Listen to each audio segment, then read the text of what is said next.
안녕하세요. 당뇨약 안전하게 끊기 프로젝트를 진행하고 있는 한의사 이혜민입니다.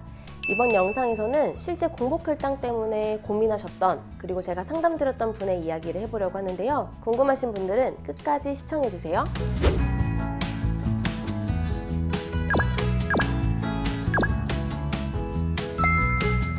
오늘 소개해드릴 분은 정땡땡님이신데요. 이분 같은 경우는 한약 치료는 하지 않으신 상태였고요.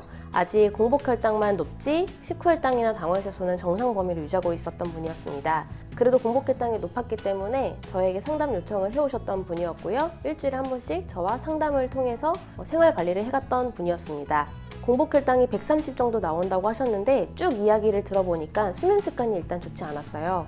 자정 후에 주무셨고 그리고 아침 일찍 일어나는 습관 때문에 수면 시간이 전반적으로 좀 짧은 경향이 있었습니다. 이러한 수면 습관을 바꿀 것을 티칭해 드렸죠. 저희가 항상 말씀드렸던 11시 전에 주무시고 그리고 7, 8시간 정도 깊게 숙면하는 것, 이것을 지켜드리라고 말씀드렸더니 공복혈당이 130이었는데 100에서 110 사이까지 내려왔습니다. 수면 습관만 잡았는데도 공복혈당이 10에서 20 정도나 떨어지다니 참 놀랍죠. 제가 늘 강조하는 수면이 당뇨 관리에 있어서 정말 중요하다는 것을 다시 한번 깨닫게 해준 그런 사례였는데요. 그런데 최근에 상담을 해보니까 또 공복혈당이 130이 넘었다는 거예요. 그래서 또 걱정을 하신 거죠. 그래서 차분하게 여쭤봤어요. 뭐 때문에 다시 공복혈당이 높아졌는지 그 이유를 찾아야 하니까요.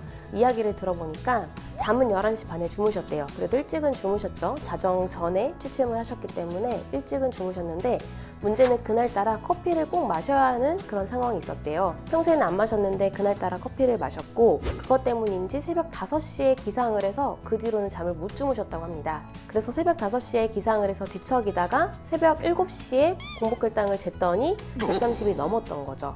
저는 여기서 3가지 문제점을 찾았습니다. 여러분도 찾으셨나요? 굉장히 짧은 이야기였는데 이 중에 3가지 문제점을 하나하나 짚어볼게요.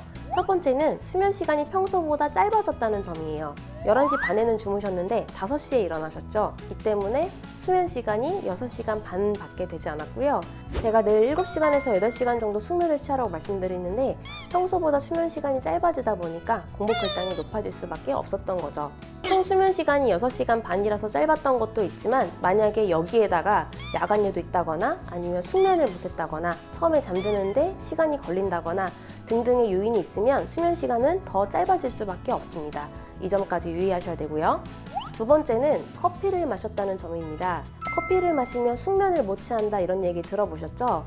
커피를 마시면 이 카페인이 분해되는데 12시간 정도가 걸린다고 해요. 그래서 나는 아무리 커피를 마셔도 잠은 잘 자 라고 하는 사람도 뇌파를 측정해보면 평소랑은 다르다고 합니다.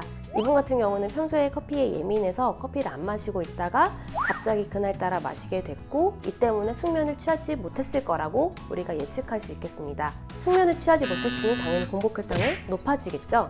세 번째, 이건 많이들 모르실 수 있는데요. 공복혈당은 기상 직후에 측정해야 합니다. 이분은 5시에 기상을 해서 7시에 측정을 했는데요.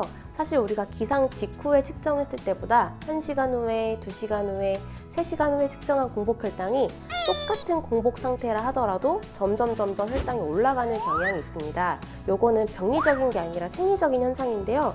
우리가 잠에서 깨면 그 순간부터 계속 생각을 하죠. 생각을 하려면 에너지가 필요합니다. 바로 포도당이 필요하고 몸에서는 포도당을 공급해 줄 수밖에 없죠. 게다가 만약에 우리가 걷거나 아니면 집안일을 한다거나 몸을 움직이다 보면 이러한 근육들도 포도당 에너지를 필요하기 때문에 간에서는 포도당을 공급해 줄 수밖에 없고 그래서 공복혈당이 높아지는 거죠. 이렇게 총 3가지 문제점을 짚어드리면서 자세하게 설명드리니까 이해가 잘 됐다라고 하시고 다시 한번 생활관리를, 수면관리를 하시기로 하셨습니다. 어떤가요? 공복혈당이 높아졌을 때 그 이유를 찾는 게 굉장히 중요하겠죠?